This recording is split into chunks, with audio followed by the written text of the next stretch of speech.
পোনপ্ৰথমে মই জয়ন্ত তালুকদাৰ ডাঙৰীয়াক অভিনন্দন জনাইছো 2004 চনত এছিয়ান গ্ৰেণ্ড পিক্স 2006 আৰু 2009 চনত ৱৰ্ল্ড আৰ্চাৰী চেম্পিয়নশ্বিপত গোল্ড মেডেল 2005 চনৰ ৱৰ্ল্ড চেম্পিয়নশ্বিপত সিলভাৰ মেডেল 2010 চনৰ কমনৱেলথ গেমছত ব্ৰঞ্জৰ পদক আৰু 2012 চনত জয়ন্ত তালুকদাৰে অলিম্পিকত লণ্ডন অলিম্পিকত অসমক প্ৰতিনিধিত্ব কৰিছিল আজি এগৰাকী সফল ক্ৰীড়াবিদক আমি অসম আৰক্ষীৰ উপ পৰিদৰ্শক পদত নিযুক্তি দিবলৈ পাই আমি সঁচাকৈ আমি অকণমান খেলৰ বাবে কিবা এটা কৰাৰ অনুভৱৰ এটা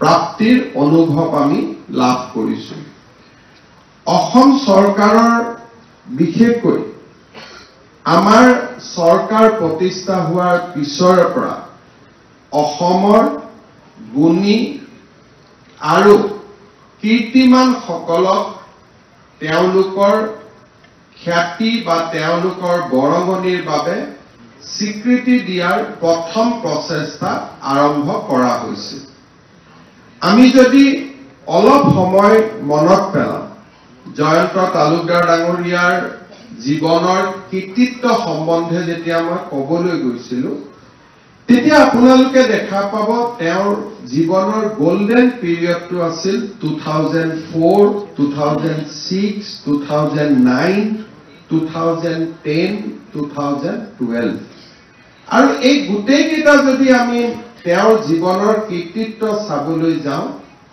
এই গোটেই কেইটা কৃতিত্ব তেখেতে 2014 চনৰ আগতে লাভ কৰিবলৈ সক্ষম হৈছিল অৰ্থাৎ 2014 চনৰ আগতে অসমত জুনেই চৰকাৰ নাথাকিছিল কিয় সেই সময়তে তেখেতক উপযুক্ত সন্মান জনোৱা অসমবাসীৰ দায়িত্ব আৰু কৰ্তব্য আছিল লভলীনা বুঢ়াগোহাঁই হিমা দাস এখেতসকলে কৃতিত্ব লাভ কৰাৰ এমাহৰ ভিতৰতে অসম চৰকাৰে নাগৰিক অভিনন্দন অসম চৰকাৰে নিযুক্তি পত্ৰ এই গোটেই প্ৰক্ৰিয়াবোৰ সমাপন কৰিবলৈ সক্ষম হৈছিল কিন্তু জয়ন্ত তালুকদাৰে তেখেতৰ জীৱনৰ শ্ৰেষ্ঠতম সময়খিনি অসমৰ ৰাইজৰ পৰা যিখিনি মৰম পাব লাগিছিল সেই মৰমখিনি পোৱাৰ পৰা বঞ্চিত হ'ল আৰু সেই সময়তে যদি চৰকাৰে বা অসমৰ আমাৰ দায়িত্বত থকা আমি সকলে তেখেতক যদি উপযুক্ত সন্মান জনোৱাব পাৰিলোহেঁতেন তেখেতৰ ক্ৰীড়া জীৱনে হয়তো আৰু এক নতুন গতি লাভ কৰিবলৈ সক্ষম হ'লহেঁতেন যিয়ে নহওক তেখেতৰ কীৰ্তিময় জীৱনৰ 2012 চনৰ লণ্ডন অলিম্পিকত দেশক প্ৰতিনিধিত্ব কৰাৰ ক'ব গ'লে 12 বছৰ পিছত আজি প্ৰথমবাৰৰ বাবে জয়ন্ত তালুকদাৰে অসমত এখন মঞ্চত অসমৰ ৰাইজৰ তেওঁৰ কীৰ্তিত্বৰ স্বীকৃতি বা আশীৰ্বাদ লাভ কৰিবলৈ সক্ষম হৈছে মই ভাবোঁ গুড গভৰ্নেন্স বা সুশাসন আমাৰ বাবে কিমান প্ৰয়োজনীয় ই জয়ন্ত তালুকদাৰৰ উদাহৰণতকৈ ডাঙৰ উদাহৰণ একো হ'ব নোৱাৰে এখন ৰাজ্যৰ প্ৰশাসন ব্যৱস্থাৰ মূল স্তম্ভটো হৈছে গুড গভৰ্নেন্স সুশাসন যেতিয়া এখন ৰাজ্যত সুশাসনৰ অভাৱ হয় গুড গভৰ্নেন্সৰ অভাৱ হয় তেতিয়া তাৰ ৰিপাৰ্কেশ্যন বা তাৰ প্ৰভাৱ চিৰিয়েলি পৰিবলৈ আৰম্ভ কৰে সেই প্ৰভাৱ আমি ভবাৰ ধৰণে সীমিত হৈ নাথাকে বিভিন্ন সময়ত অসমৰ বিভিন্ন গাঁৱৰ পৰা অহা চহৰৰ পৰা অহা অতি কমেও 100ৰ পৰা 150 গৰাকী ব্যক্তিক মই সপ্তাহত জনতা ভৱনত বা লোকসেৱা ভৱনত সাক্ষাৎ কৰোঁ প্ৰতিটো সাক্ষাতৰ পিছতে মোৰ অনুভৱ হয় যে কৰবাত নহয় কৰবাত সুশাসনৰ অভাৱৰ বাবে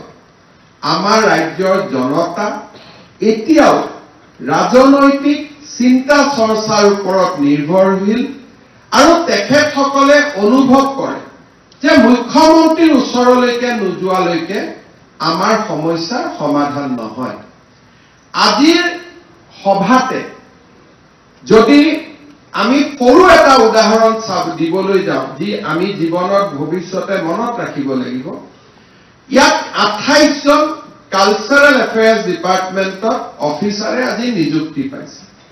লোকসেৱা আয়োগৰ ৰিকমেণ্ডেশ্যন 6 মাহ আগতে হৈছিল, 6 মাহ পাৰ হৈ গ'ল, ছাত্ৰ ছাত্ৰীসকলে বা যুৱক যুৱতীসকলে অনিশ্চয়তাত ভোগ কৰা আৰম্ভ কৰিলে আৰু প্ৰতিদিনে ৰাতিপুৱা মই শুই উঠাৰ লগে লগে 6টাৰ পৰা 7টা হোৱাটছআপত মেছেজ এই 28 জন ল'ৰা ছোৱালীৰ পৰাই মই লাভ কৰা আৰম্ভ কৰিলো যোৱা 1.5 মাহৰ পৰা।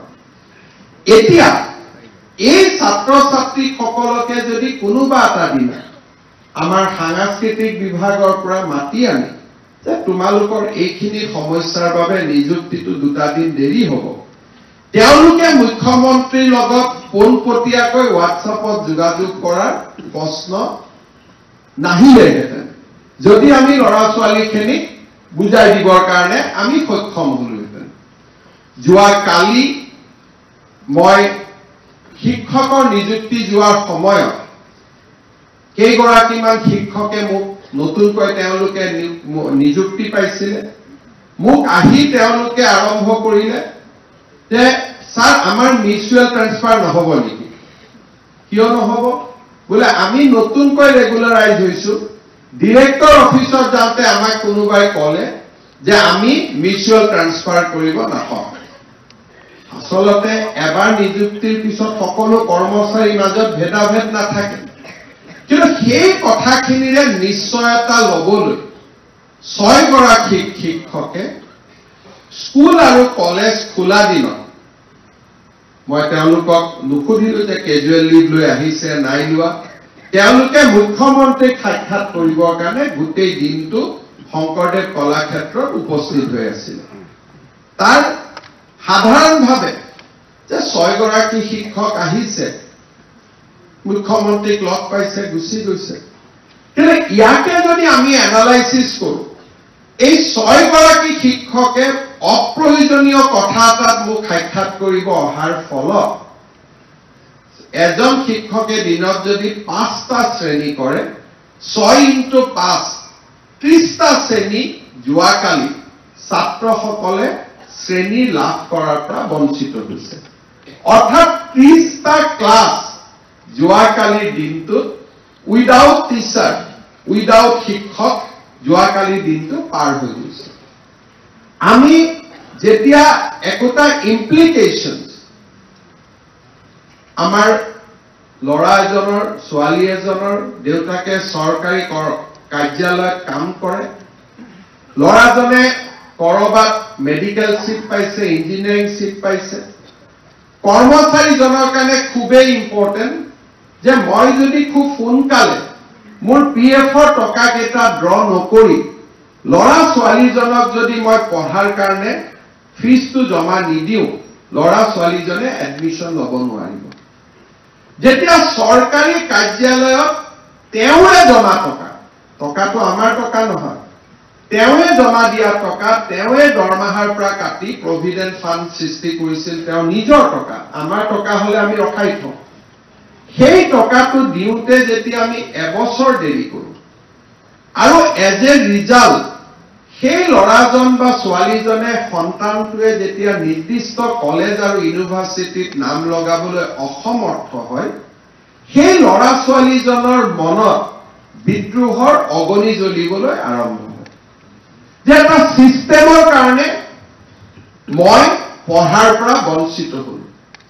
আৰু যেতিয়া চিষ্টেমটোৰ ওপৰত মানুহৰ খং উঠে, তাৰ পৰাই সমাজত নক্সালবাদৰ সৃষ্টি হয়, সমাজত লেফ্ট উইং এক্সট্ৰিমিজৰ জন্ম হয়, সমাজৰ ল'ৰা ছোৱালীয়ে কেতিয়াবা কেতিয়াবা আলফাৰ দৰে সংগঠনলৈ গুচি যায়। এতিয়া আজিৰ দিনটোত তাৰ ইম্পেক্ট ঠিক আছে, ই আলফাত গ'ল। দ্বিতীয় দিনাখন আলফাত গ'ল, কোনোবা নক্সালাইটত গ'ল। চতুৰ্থ দিনাখন সেই ল'ৰা ছোৱালী গৰাকীয়ে আহি যেতিয়া কোনোবা এটা শ্বপিং মলত বোম ব্লাষ্ট কৰে, সেই বোম ব্লাষ্টে সেই পেঞ্চনৰ ফাইলটো ডিলে কৰা চৰকাৰী কৰ্মচাৰীজনৰ পিতৃ মাতৃকো সামৰি ল'ব পাৰে বা নিজকো সামৰি ল'ব পাৰে। আমি আমাৰ প্ৰতিটো কামৰ যিটো দূৰগামী ইম্পেক্ট, যেতিয়া এখন ৰাজ্যত গুড গভৰ্নেন্স নাথাকে, তাৰ যিটো দূৰগামী এফেক্ট, দূৰগামী ইম্পেক্ট, তাক আমি অনুভৱ কৰিব নোৱাৰো। যেতিয়া এটা চৰকাৰী কাৰ্যালয়ত ট্ৰেজাৰীত গৈ পেলাই যেতিয়া মোৰ পেঞ্চনৰ টকাকেইটা, মোৰ বিলৰ টকাকেইটা মই সময়ত উলিয়াব নোৱাৰো, আৰু চৰকাৰে উপযুক্ত টকা পইচা দিয়াৰ পিছতো হতাশাগ্ৰস্ত মানুহ এজন যেতিয়া ঘৰলৈ উভতি যায় আৰু ল'ৰাজনক কয় যে মই বাৰে বাৰে গৈও কামটো কৰিব পৰা নাই, সন্তানজন বিদ্ৰোহী হয়। আজি যদি যিসকলে ইয়াতে অসামৰিক পৰীক্ষাত পাছ কৰিছে, তেওঁলোকৰ এপইণ্টমেণ্টটোৰ ফাইলটো যদি আমি ৰখাই থলোহেঁতেন 1 বছৰ, 1.5 বছৰ, বিভিন্ন কথা বতৰা উলিয়াই, কাৰণ আজিও 200 জন পৰীক্ষাৰ্থীৰ 235 জনৰ ভিতৰত আমি 200 গৰাকীক নিযুক্তি দিছো, 35 গৰাকীক আমি বিভিন্ন কামৰ কাৰণে নিযুক্তি দিব পৰা নাই। সেই 35 জনৰ অজুহাত দি আমি যদি এই 200 জনৰ নিযুক্তিটো যদি ধৰি ৰাখিলোহেঁতেন, এটা সময়ত আমিও বিদ্ৰোহী হৈ গলোহেঁতেন যে মই পৰীক্ষা দিলো, মই পৰীক্ষাত পাছ কৰিলো, আৰু মই আজিলৈকে এপইণ্টমেণ্ট পোৱা নাই, মই চৰকাৰী কাৰ্যালয়ত গৈ আছো, মোক কোনেও কথা নকয়, মোক কোনেও উত্তৰ নিদিয়ে, আৰু লাষ্টত এটা কথা আমি কৈ দিম যে ওপৰৰ পৰা বানা আছে। ওপৰ কোন? ওপৰ বুলি কোৱাৰ লগে লগে ওপৰজন তেওঁৰ ওপৰৰ অফিচাৰজনো হ'ব পাৰে, আৰু মানুহে ওপৰ বুলি কোৱাৰ লগে লগে এটা ধাৰণা কৰি লৈ যায় যে ওপৰজন মন্ত্ৰী বা মুখ্যমন্ত্ৰী হ'ব। মই বিভিন্ন সময়ত যেতিয়া ৰাইজক লগ পাওঁ, মোক ৰাইজে আহি পেলাই কয় যে ছাৰ এইটো আপুনি নকলে নহ'ব। কোনে কলে? বোলে অফিচাৰজনে কৈছে, মুখ্যমন্ত্ৰীয়ে নকলে নহ'ব। মই নিজেও আচৰিত হওঁ, বিষয়টোৰ সম্পৰ্কত মোৰ জ্ঞান নাই, কোনো মোৰ নলেজ নাই, ইয়াত মই কেনেকে জড়িত মই নিজেও বুজি নাপাওঁ। তেতিয়া মই আকৌ অফিচাৰজনক ফোন কৰো যে ইয়াত মোৰ কিবা ভূমিকা আছে নেকি? বোলে ছাৰ মইতো কোৱা নাই তেনেকে। কোনোবা এজনে অসত্য ক'ব লাগিব, আইদাৰ দ্য অফিচাৰ অৰ দ্য ভিজিটাৰ্ছ, কোনোবা এজনে ক'ব লাগিব। আমি যেতিয়া সুশাসনৰ পৰা আঁতৰি যাওঁ, তেতিয়াই সমাজত অস্থিৰতা আৰম্ভ হয়। সমাজৰ ওপৰত মানুহৰ যিটো এছেছমেণ্ট, যিটো সমাজৰ ওপৰত মানুহৰ যিটো গুণগত ধাৰণা, সেই গুণগত ধাৰণাটো লাহে লাহে কমিবলৈ আৰম্ভ কৰে। আৰু যেতিয়াই চৰকাৰ আৰু সমাজৰ মাজত দূৰত্ব বাঢ়ে, যেতিয়াই চৰকাৰ আৰু সমাজৰ মাজত দূৰত্ব বাঢ়ে, চৰকাৰী বিষয়াসকলে এই কথাটো বহু সময়ত বুজি নাপায় যে তেওঁলোকে একোজন লেফ্ট উইং এক্সট্ৰিমিষ্টৰ জন্ম দিয়ে, তেওঁলোকে একোজন চিষ্টেমত নবনা ব্যক্তিৰ জন্ম দিয়ে, তেওঁলোকে একোজন সমাজক বিৰোধিতা কৰা, চিষ্টেমক বিৰোধিতা কৰা একোজন ব্যক্তিৰ জন্ম দিয়ে। প্ৰধানমন্ত্ৰী নৰেন্দ্ৰ মোদী ডাঙৰীয়াই সেয়েহে যোৱা 10টা বছৰে ভাৰতবৰ্ষত এটা সুশাসনৰ মডেল, যে আমাৰ চিষ্টেমটোৰ পৰা যাতে ৰাইজ সুবিধ নহয়, তাৰ বাবে এটা সুশাসনৰ এটা মডেল নিৰ্মাণৰ বাবে যথেষ্ট প্ৰচেষ্টা কৰিছে। এজ এ ৰিজাল্ট চৰকাৰৰ ব্যৱস্থাৰ সৰলীকৰণ হৈছে, বহুবিলাক ব্যৱস্থা আজি চিষ্টেম ড্ৰিভেন হৈছে, আৰু তাৰ লগে লগে গভৰ্নেন্স বা চৰকাৰখন ৰাইজৰ ওপৰত লাহে লাহে তেখেতসকলৰ যিটো ভূমিকা, যিটো আগতে মেক্সিমাম গভৰ্নেন্স আছিল, তাক মিনিমাম গভৰ্নেন্সৰ ফালে সি গতি কৰিছে। আমাৰ অসমত সুশাসনৰ কেইবাটাও স্তম্ভ আমি যোৱা কেইটামান বছৰ নিৰ্মাণ কৰিব পাৰিছো অসমত সুশাসনৰ আটাইতকৈ ডাঙৰ অভাৱ দেখা গৈছিল স্বচ্ছ নিযুক্তি আজি অসমৰ মুখ্যমন্ত্ৰী হিচাপে মই গৌৰৱ অনুভৱ কৰিব পাৰো আৰু আমি সকলোৱে collectively we can have a sense of satisfaction প্ৰাপ্তিৰ অনুভৱ কৰিব পাৰো যে 1,50,000 নিযুক্তি আৰু এটা নিযুক্তি কোনো এজন প্ৰাৰ্থীয়ে কোৰ্টত বা বঞ্চিত প্ৰাৰ্থীয়ে আদালতত আজিলৈকে চ্যালেঞ্জ কৰা নাই যদি কৰবাত কোনোবাই স্বচ্ছ নিযুক্তিৰ ওপৰত প্ৰশ্ন তোলে চৰকাৰৰ ওপৰত প্ৰশ্ন তোলাৰ পিছত সাধাৰণতে ক্ষুভিত যুৱক যুৱতীসকল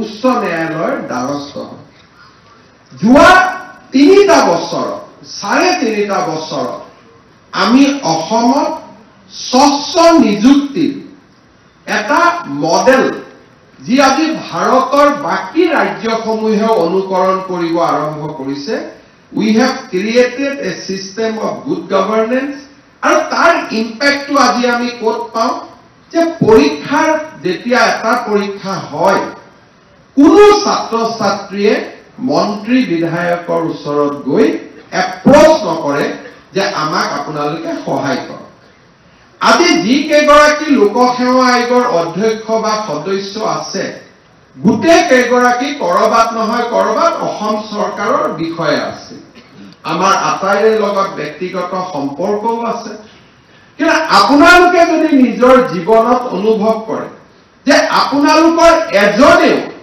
লোকসেৱা আয়োগৰ পৰীক্ষা দি উঠি অকণমান অনুভৱ কৰা নাই যে মন্ত্ৰী এজনক গৈ লগ কৰো এমএলএ এজনক গৈ লগ কৰো বিষয়া এজনক গৈ লগ কৰো কৰবাত মোৰ নামটো কাটি যাব নেকি আৰু যদি আমি চাব যাওঁ আজি আমাৰ ভাইবা ভচিত 711 গৰাকী ছাত্ৰ ছাত্ৰী উত্তীৰ্ণ হৈছে 235 গৰাকী চূড়ান্ত হৈছে এই চূড়ান্ত হোৱা প্ৰাৰ্থীসকলৰ মাজতে আমি যদি কৰবাই কোনোবাত এটা বা দুটা নম্বৰৰ যদি আমি বদলাই দিলোহেঁতেন অকল মাত্ৰ ভাইবা ভচিত ইয়াৰ মাজত 50 জন নাথাকিলেহেঁতেন বেলেগ 50 জন ইয়াত আহি বহি থাকিলেহেঁতেন কিন্তু আজি যি 50 জনে নাই পোৱা 711 ভিতৰত 235 গৰাকীয়ে পাইছে বাকী 500 জনে পোৱা নাই কিন্তু 500 জনৰ এজনেও ফেচবুক সামাজিক মাধ্যম কোৰ্টত যোৱা নাই যে কৰবাত আমাক বঞ্চিত কৰা হৈছে they have accepted যে ইয়াতকৈ আমি পোৱা নাই কিন্তু যিসকলে পাইছে স্বচ্ছতাৰ ভিত্তিত পাইছে এই হলটোত এজনো মুখ্যমন্ত্ৰীৰ আত্মীয় নাই এজনো কোনো মন্ত্ৰীৰ আত্মীয় নাই এজনো কোনো বিধায়কৰ আত্মীয় নাই আৰু কোনেও টকা পইচা দিব পৰা সামৰ্থ্যৱান পৰিয়ালৰ পৰা ইয়াত এজনো অহা নাই অন্ততঃ এছিএছৰ ৰিজাল্ট দিয়াৰ পিছত সামাজিক মাধ্যম বা টেলিভিছন দূৰদৰ্শনত যিখিনি আলাপ আলোচনা হৈছে তাৰ পৰা এইখিনি কথা আমি ধাৰণা কৰিব পাৰোঁ ইয়াৰ মাজতে আমাৰ অৱসৰপ্ৰাপ্ত অধ্যক্ষ চৌধুৰী ডাঙৰীয়াই মোক কৈ গৈছে যে এই 235 গৰাকী ষ্টুডেণ্টৰ মাজতে 10-12 গৰাকী এনেকুৱা ষ্টুডেণ্ট আছে যাক যদি আমি ভালকৈ এনকাৰেজ কৰিব পাৰো অহাবাৰ তেওঁলোকে আইএছও ক্ৰেক কৰিব পাৰিব এই অবজাৰভেশ্যনটো মোক কোনে দিছে লোকসেৱা আয়োগৰ প্ৰাক্তন অধ্যক্ষ গৰাকীয়ে দিছে যে স্যাৰ মই যিখিনি ল'ৰা ছোৱালীক আপোনাক দিছো তাৰ পৰা 10 গৰাকীক আপুনি যদি এবছৰৰ কাৰণে ষ্টাডি লিভ দিয়ে ভাল কৰি পঢ়াৰ সুবিধা দিয়ে তেওঁলোকে আইএছও ক্ৰেক কৰিব পাৰিব অৰ্থাৎ স্বচ্ছ নিযুক্তিতে সম্পন্ন হোৱা নাই আমাৰ বিষয়াসকলে আজি স্বচ্ছ নিযুক্তিৰ পিছতো আমি আৰু কেনেকৈ উৎকৰ্ষ সাধন কৰিব পাৰো তাৰ বিষয়ে আজি চিন্তা চৰ্চা আৰম্ভ হৈছে যোৱা 3.5 বছৰত আমি যুৱক যুৱতীসকলৰ মাজত স্বচ্ছ নিযুক্তিৰ এটা স্পষ্ট ধাৰণা কোনেও কাকো এপ্ৰোচ নকৰে মই অলপ আগতে কৈছো যে মই 150 গৰাকী মানুহ 200 গৰাকীলৈকে সপ্তাহত লগ পাওঁ কোনেও মোক কাগজ এখন লৈ নকয় যে মোক পৰীক্ষাটোত পাছ কৰাই দিব লাগে because that message has gone very loud and very strongly যে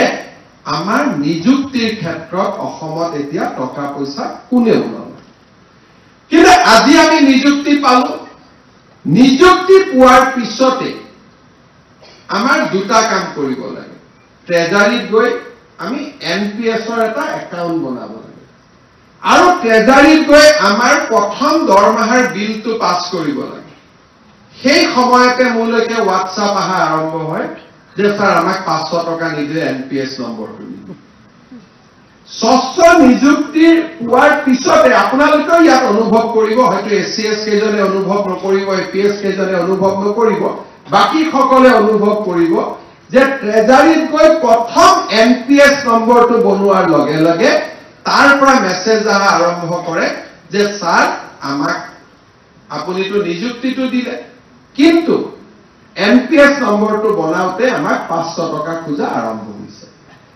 পিছৰ ধাৰণাটো 3.5 বছৰৰ পিছত আমি যদি স্বচ্ছ নিযুক্তিৰ এটা মডেল আৰম্ভ কৰিব পাৰিছো নেক্সট লেভেলত যে আমাৰ চৰকাৰী কাৰ্যালয়ত ধনৰ লেনদেন নহয় এই ব্যৱস্থাটো আমি ৰাইজৰ মাজত এতিয়ালৈকে ষ্ট্ৰংলি আমি দিব পৰা নাই এটা পৰ্যায় আমি অতিক্ৰম কৰিছো যোৱা 3.5 বছৰ যে এপইন্টমেন্টত টকা পইচা কোনেও নলয় কিন্তু যদি মই এটা স্বচ্ছ নিযুক্তিৰ জৰিয়তে মই আহিছো নেক্সট মোৰ অবজেক্টিভ কি হ'ব লাগিব মই স্বচ্ছতা আনিব লাগিব if I am a product of a spoiled system then I have every right to earn money মই এসময়ত শিক্ষামন্ত্ৰী থাকোতে কংগ্ৰেছ চৰকাৰৰ দিনত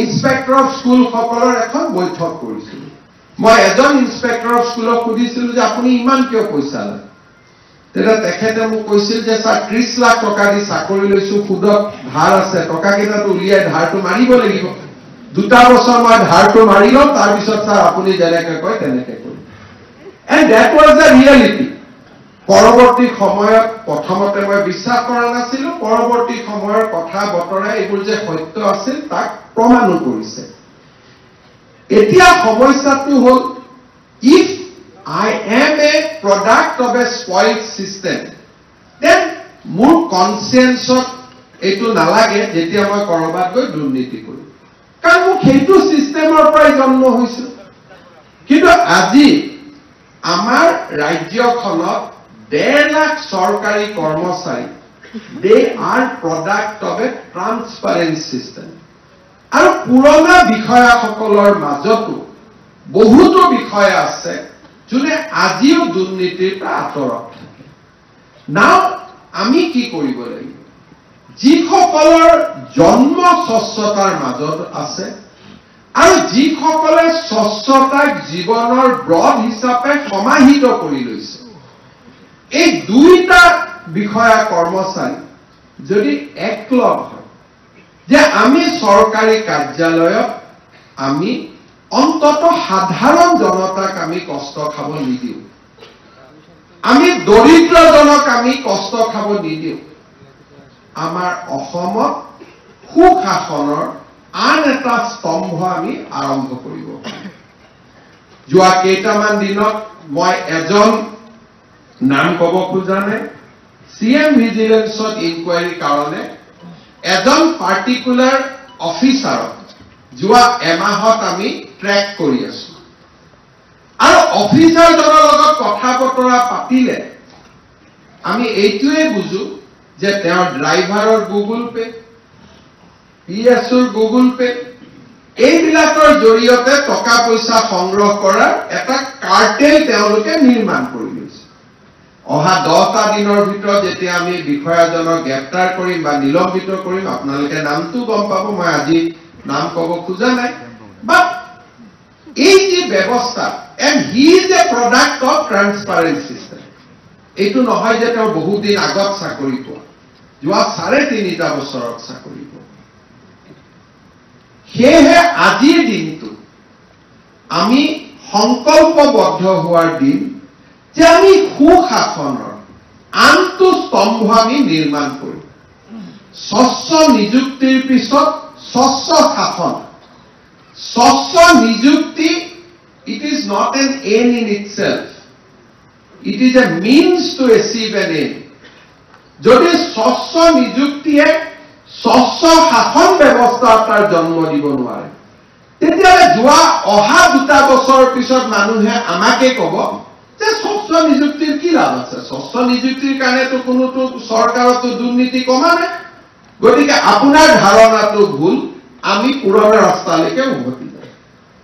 There are already discussion আমাৰ সমাজখনৰ মাজত যে আপুনিতো স্বচ্ছ নিযুক্তি দিছে, কিন্তু মানুহেতো টকা পইচা লৈ কাম কৰাই আছে। গতিকে স্বচ্ছ নিযুক্তি দিয়াতকৈ আগৰ দৰে আমি চলি থাকো, এটলিষ্ট পলিটিকেলি আমাৰ অলপ লাভ হ'ব, 2-4টা ল'ৰাক চাকৰি দিব পাৰি।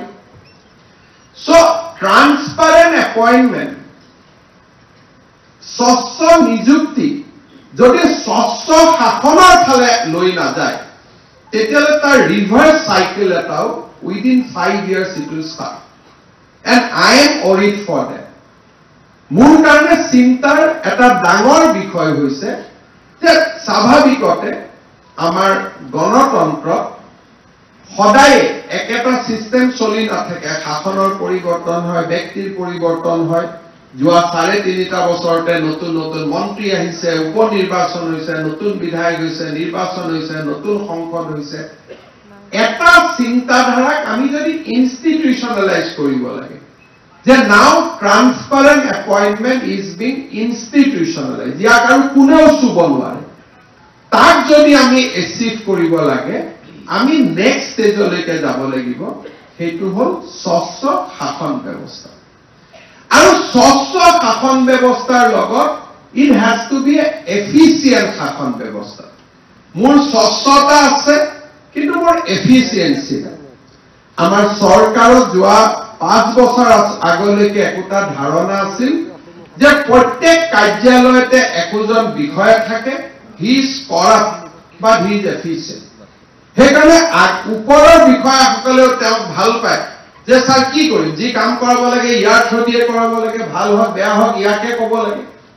চ' আমি স্বচ্ছ নিযুক্তি, স্বচ্ছ শাসন ব্যৱস্থা আৰু ইয়াৰ লগত এই এফিচিয়েণ্ট গভৰ্নেন্স, যোৱা 3.5 বছৰত আমি কেইবাটাও কোভিডৰ সময়ত আমি যিধৰণে কোভিড ৰেছপন্স কৰিছিলো অসমত, আজি মিছন বসুন্ধৰা হওক, আজি এনেকুৱা বহুকেইটা কাম আমি হাতত লৈছো যোনে চৰকাৰক এফিচিয়েঞ্চি দিছে। কিন্তু মই ভাবো it has to be a synergy of transparent or good governance. Good governance or synergy to hobo স্বচ্ছতা আৰু ক্ষিপ্ৰতা। স্বচ্ছতা আৰু ক্ষিপ্ৰতাৰ মাজত যেতিয়া synergy হ'ব, তেতিয়াহে আমি মানুহক এটা সুশাসনৰ মডেল দিব পাৰিম। যোৱা কেইদিনমান আগতে মই ছিংগাপুৰত আছিলো, ইনভেষ্টৰসকলৰ লগত কথা পাতোতে অসমীয়া প্ৰবাসী অসমীয়াসকলৰ লগতো মোৰ সাক্ষাৎ হৈছিল। তেওঁলোকে মোক কৈ আছিলে যে মুখ্যমন্ত্ৰী ডাঙৰীয়া, আমি ইয়াত থুই পেলাব নোৱাৰো ৰাস্তা। মই বোলো থুই পেলালে কি হ'ব? বোলে চুইংগাম খাব নোৱাৰো। বোলে চুইংগাম খালে কি হ'ব? বোলে ছাৰ থুই পেলালে চুইংগাম খালে লগে লগে কেমেৰাই ধৰিব আৰু ঘৰলৈকে এখন ফাইন গুচি যাব।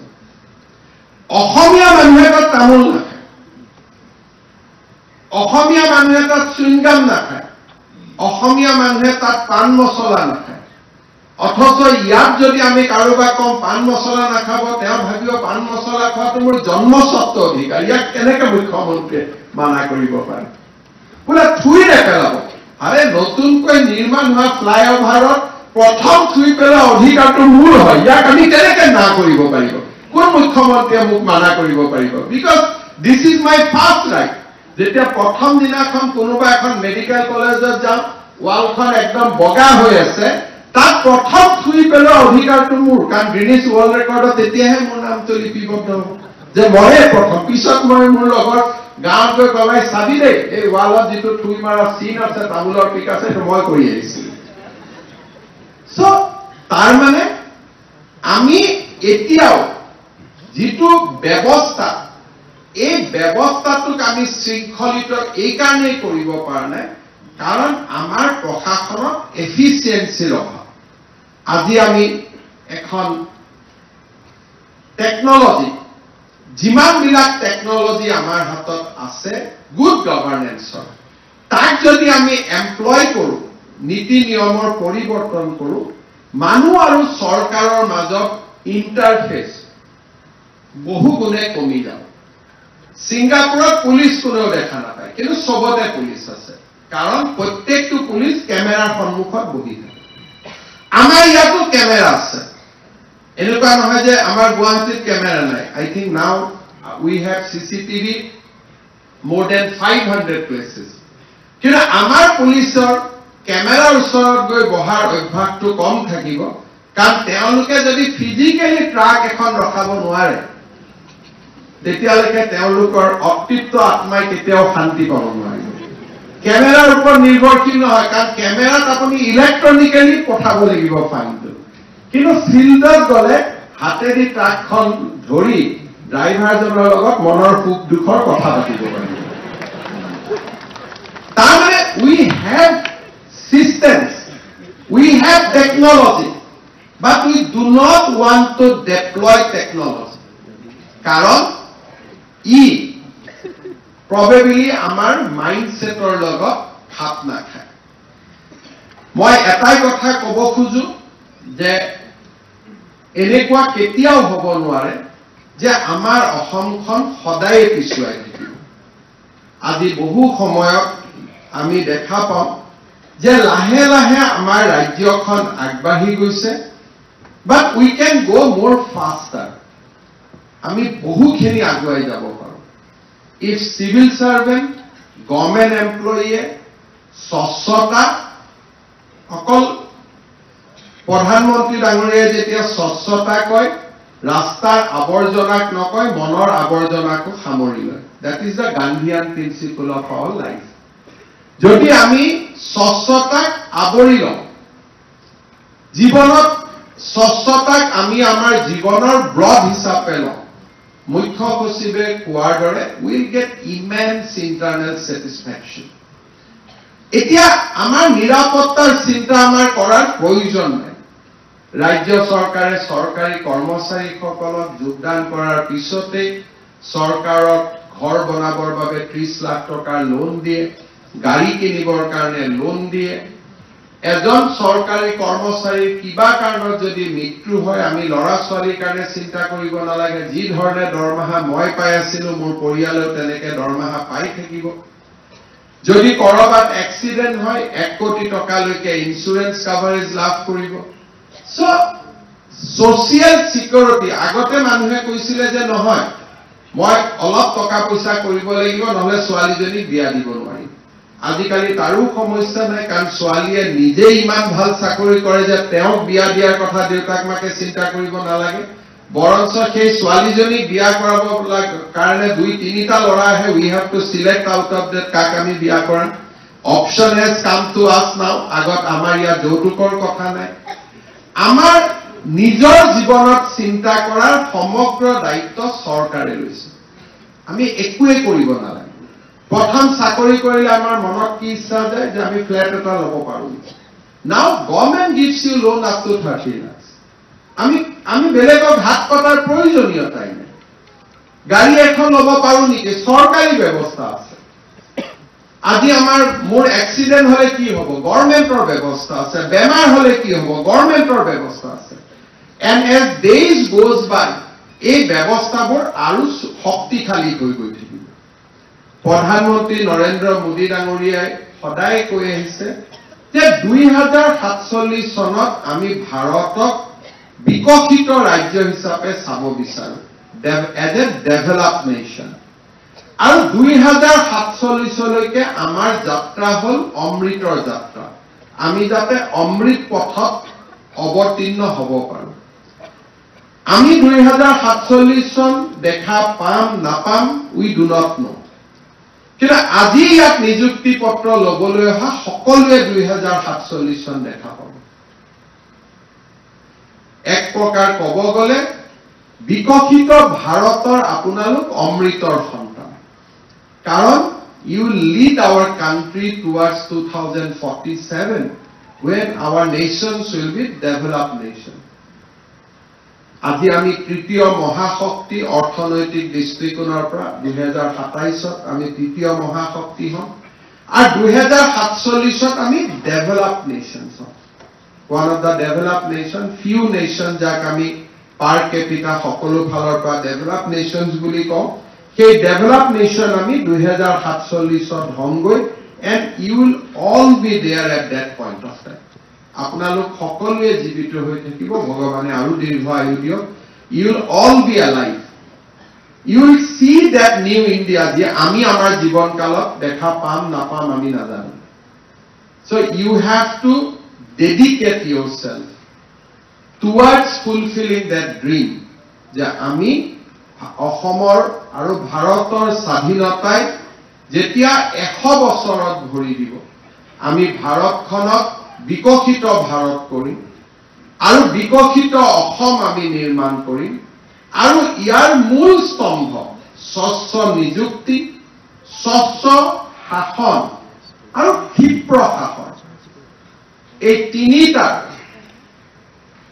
ধ্বজাবাহক হিচাপে আমি সকলোৱে নিজক আকৌ এবাৰ নিয়োগ কৰিব লাগিব মই আশা কৰোঁ যে যি ধৰণে আমাৰ ইয়াত গুণগত মেন পাৱাৰ আহিছে আৰু ৰাজ্যখনত আমি দেখা পাওঁ যে এতিয়া কীৰ্তিত্ব এটা জায়গাতে পুঞ্জীভূত হৈ থকা নাই আমি যদি 235 গৰাকী ছাত্ৰ ছাত্ৰীক চাব যাওঁ যদি গুৱাহাটীৰ পৰা 37 নগাঁৱৰ পৰা 19 কামৰূপৰ 18 ডিব্ৰুগড়ৰ 13 লখিমপুৰৰ 12 বৰপেটাৰ 11 তিনিচুকীয়াৰ 11 যোৰহাটৰ 11 বিশ্বনাথৰ 8 শিৱসাগৰ 8 ডিমা হাছাও জিলাৰ পৰা 7 গৰাকী এবাৰ এচিএস বা আমাৰ কম্বাইন্ড সিভিল সাৰ্ভিস পৰীক্ষা পাছ কৰিছে আমি যদি ওয়েস্ট কাৰ্বি আলঙত চাব যাওঁ তাৰ পৰাও 3 জন ল'ৰা ছোৱালীয়ে এবাৰ সিভিল সাৰ্ভিস পাছ কৰিব পাৰিছে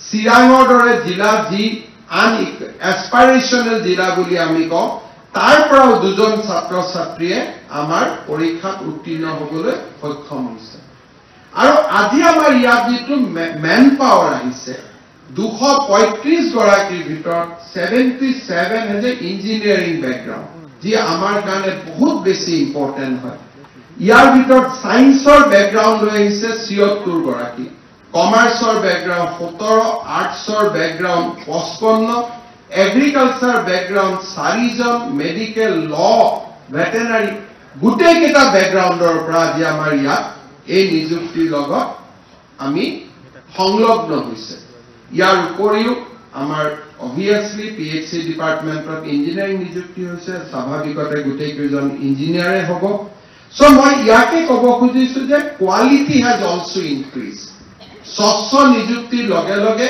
the quality of human resource has also increased মই মুখ্য সচিব ডাঙৰীয়াক অনুৰোধ কৰিম যে আমাৰ ট্ৰেইনিং it should be খুব ভাল ট্ৰেইনিং হ'ব লাগে আমাৰ ল'ৰা ছোৱালী সকলক শিকাব লাগে অসমখনে আমাৰ চইচ পোষ্টিং এইটো চৰকাৰত নাথাকে ক'ত আমি কাম কৰিম তাক নিৰ্ধাৰণ কৰাৰ দায়িত্ব কেৱল আৰু কেৱল মাত্ৰ চৰকাৰৰ ইয়াতে আমাৰ ভূমিকাও নাই আৰু আমাৰ দেউতা মাকো এই ক্ষেত্ৰত আমি বহুত অফিচাৰক মই দেখিছো যে দেউতাক মাকক লগাই দিয়ে কোনোবাক লগ পালে কৰবাত কবৰ কাৰণে মই ভাবো যে we should now allow our parents to enjoy the success of our life we should not bother them হদিয়াত পোষ্টিং হৈছে আকৌ মাৰ চিন্তা হৈ গ'ল যে হদিয়াত গৈছে এতিয়া আমি তেওঁলোকক চিন্তা দিবই নালাগে আৰু তেওঁলোকক কতো ইনভলভ কৰিবই নালাগে মোৰ অভিজ্ঞতা হ'ল বহুত দিন মেডিকেল কলেজৰ প্ৰফেসৰ সকল কেতিয়াবা যেতিয়া তেওঁলোকক ট্ৰান্সফাৰ লাগে তেওঁলোকে নিজৰ দেউতাক মাকক লৈ মোৰ দাদা আহি পেলাই দেউতাক মাক চাব লাগে, গতিকে মোক গুৱাহাটীত দিব লাগে। তেতিয়া মই তেওঁলোকক সুধো, দেউতা মাৰ লগত আপুনি থাকে নে নাই? লাহেকৈ কথাটো নোকোৱা হৈ যায়, কাৰণ ঘৰ দুটা। দেউতাক মাক যদি জ্যোতিনগৰত থাকে, তেওঁ খানাপাৰাত থাকে, গতিকে কথাটো তাতে শেষ হৈ যায়।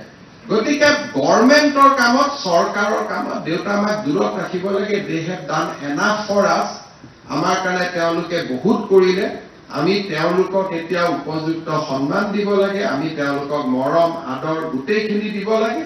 এণ্ড আমি তেওঁলোকক ইজন মন্ত্ৰীক ফোন কৰক, ইজন মন্ত্ৰীক ফোন কৰক, দিজ থিংছ আমি ক'তো ইনভলভে হ'ব নালাগে, কাৰণ গোটেই অসমখনে আমাৰ সদিয়ে। মইতো কওঁ ভাৰতখন আমাৰ, মোৰতো চিন্তাধাৰা আৰু ওপৰত যে ভাৰতখনে আমাৰ। মোক যদি কৰ্ণাটকতো ক'ৰবাত পষ্টিং দি দিয়ে, আই শুড গো, বিকজ এইখনে মোৰ জন্মভূমি, এইখন মোৰ স্বৰ্গভূমি। ইয়াত কি আপত্তি কৰিবলগীয়া আছে? আজি আমাৰ ইয়াত IAS অফিচাৰসকল বহি আছে, দে হেভ কাম ফ্ৰম চাম আদাৰ ষ্টেট, অসমত কাম কৰি আছে, তাত কোনো অসুবিধা নাই।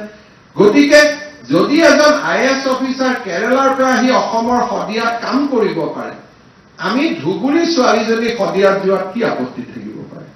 গতিকে মই ভাবো যে অন্তত চিনিয়ৰ অফিচাৰসকলে ট্ৰান্সফাৰ, পষ্টিং এইবিলাকত সময় নষ্ট নকৰি we should concentrate on our job. আমি যিমান পাৰো শিকিব লাগে, আৰু ফৰ্মেটিভ পিৰিয়ডত যিমানে দূৰত চাকৰি কৰো আমি সিমানে শিকিব পাৰো। তেতিয়া মানুহৰ বেদনাবিলাক আমি আৰু বুজিব পাৰো। গুৱাহাটীৰ মানুহেতো কিবা কিবি কৰি কামখিনি কৰাই লয়, কিন্তু ধুবুৰী মানকাছাৰত থকা মানুহজনে নিজৰ কাম কেতিয়াও কৰাই ল'ব নোৱাৰে। তেওঁলোকৰ মাজত অফিচাৰজনৰ সন্মান আৰু ওপৰত, কাৰণ for them you are the god to them, যে তেওঁলোকে আপোনালোকৰ কাৰণে এক প্ৰকাৰ ভগৱান। আগত মাই বাপ বুলি কৈছিল, যেতিয়া মই পলিটিকেল চায়েন্স পঢ়িছিলো, there is a chapter on মাই বাপ, যে গভৰ্ণমেণ্ট পাব্লিক চাৰ্ভেণ্টক মানুহে মাই বাপ বুলি ভাবিছিলে। আজি টেকনলজি আহিছে, মানুহ ওচৰ চাপি আহিছে, কিন্তু মই ভাবো যে we should take up the most challenging position. আমিও চেষ্টা কৰিম আপোনালোকক যাতে আটাইতকৈ অসমৰ বেয়াৰ পৰা বেয়াকৈ জেগাখনত আপোনালোকক আমি পষ্টিং কৰিব পাৰো, যাতে আপোনালোকে শিকিব পাৰে, ইউ কেন কন্ট্ৰিবিউট মিনিংফুলি। কাৰণ যিকেইজনে ভাল ৰিজাল্ট কৰিছে তেওঁলোকক আটাইতকৈ বেয়া জেগাত পঠাব লাগে, কাৰণ তেতিয়া তেওঁলোকে ৰাইজৰ দুখ বেদনা বুজি পাব। এণ্ড যেতিয়া they will become DC, they will become SP, they will be able to meaningfully contribute to the life of our people. সেইকাৰণে মোৰ চিন্তাধাৰা অলপ বেলেগতকৈ বেলেগ। কেতিয়াবা কেতিয়াবা মোক কয়ো যে আপুনি উল্টা কথা কৈ থাকে। মই ভাবো that is the way we should be. যিমানে এজ পাৰ মোক প্ৰধানমন্ত্ৰী ডাঙৰীয়াই কৈছে, এইটো মোৰো কথা নহয়, প্ৰাইম মিনিষ্টাৰে মোক কৈছে যে আটাইতকৈ ভাল অফিচাৰ কেইজনক এছপাইৰেশ্যনেল ব্লক আৰু এছপাইৰেশ্যনেল ডিষ্ট্ৰিক্টত দিব লাগে, কাৰণ আকাংক্ষী জিলা আৰু আকাংক্ষী ব্লকত গলেহে আমি ৰাইজৰ কাৰণে আটাইতকৈ বেছি কাম কৰিব পাৰিম। এণ্ড ইনফেক্ট লাষ্ট CM কনক্লেভত, that is one of the direction of prime minister, that আটাইতকৈ ভাল মেৰিটেৰিয়াছ অফিচাৰখিনিক আমি এছপাইৰেশ্যনেল ডিষ্ট্ৰিক্ট আৰু এছপাইৰেশ্যনেল ব্লকত পষ্টিং কৰিব লাগে। চ' প্ৰধানমন্ত্ৰীৰ কথাটো মানিবই লাগিব। গতিকে তেনেধৰণে পষ্টিং হ'ব। আপোনালোকে সেইবোৰলৈ চিন্তা নকৰিব। গোটেই অসমখনেই মোৰ জননী জন্মভূমি, ইয়াতকৈ ডাঙৰ একো নাই। ইয়াতে য'তে জন্মিছো ইয়াতে মৰিম। উই কেনট চুজ আৱাৰ, ক'ত জন্ম ল'ম তাকো আমি চুজ কৰিব নোৱাৰো, ক'ত মৰিম আমি তাকো চুজ কৰিব নোৱাৰো। বাকীখিনি it is a journey of life, ফটাফট পাৰ হৈ যায়, গমেই নাপায়। মোৰ লগৰ ল'ৰা ছোৱালীবিলাকে কেতিয়া ACS পাইছিলে, লগে লগে কটন কলেজত পাৰ্টি কৰিছিলো, আজি মই ACSত এপইণ্টমেণ্ট দি আছো। কিমান লাইফটো, চিনেমা এখন যেনেকে 3 ঘণ্টাত ফটাফট গুচি যায়, তেনেকে লাইফটো চেঞ্জ হৈ যায়। অহা ইয়াত বহি আছে, আৰু ইতিমধ্যে মোৰ যিমান দূৰ ধাৰণা নতুন APS বেটছৰ পৰীক্ষা আৰম্ভ হ'ব হৈছে, নহয় জানো? মানে আৰম্ভ কৰিব আৰু। গতিকে বাই নেক্সট দিছ ইয়াৰ নতুন বেটছ আহিয়ে যাব, আমাৰ পুৰণা লগা হৈয়ে যাব। গতিকে লাইফ গোজ ভেৰি ফাষ্ট। দুটাই জানো, জন্মিছো যেতিয়া মৰি পলাম। বাকী that journey of life is very fast. এই সময়খিনিত, জন্ম আৰু মৃত্যুৰ মাজৰ এই সময়খিনিত যিমানেই কাৰোবাৰ জীৱন আমি আলোকিত কৰিব পাৰো, সেই আটাইতকৈ গৌৰৱৰ কথা। আজি মোৰ কাৰণে আটাইতকৈ গৌৰৱৰ কথা যে আপোনালোকৰ জীৱনত আপোনালোক এই পৰ্যায়ত আহি পোৱাৰ কাৰণে কৰবাত নহয় কৰবাত আমি কন্ট্ৰিবিউট কৰিব পাৰিছো যে আমি বেয়া কাম নকৰো, টকা পইচা নলওঁ এপইণ্টমেণ্টত, সেইকাৰণে আজি আপোনালোক আমাৰ সন্মুখত, নহলে হয়তো বেলেগ কোনোবা আহি বহি থাকিলেহেঁতেন। এইখিনিয়ে মোৰ জীৱনৰ প্ৰাপ্তি। এইটো যদি মোৰ জীৱনৰ প্ৰাপ্তি, আপুনিও আপোনাৰ জীৱনৰ প্ৰাপ্তি কি হ'ব তাক বিচাৰি লওক আৰু সেই প্ৰাপ্তিৰ সন্ধানত নিজক আগুৱাই লৈ যাওক। ভগৱানে সদায় আশীৰ্বাদ কৰিব, নেদেখাজনৰ আশীৰ্বাদে আমাক সদায় আগুৱাই যাবলৈ প্ৰেৰণা যোগাব। শেষত দুআষাৰ সদায় মই নিযুক্তি অনুষ্ঠানত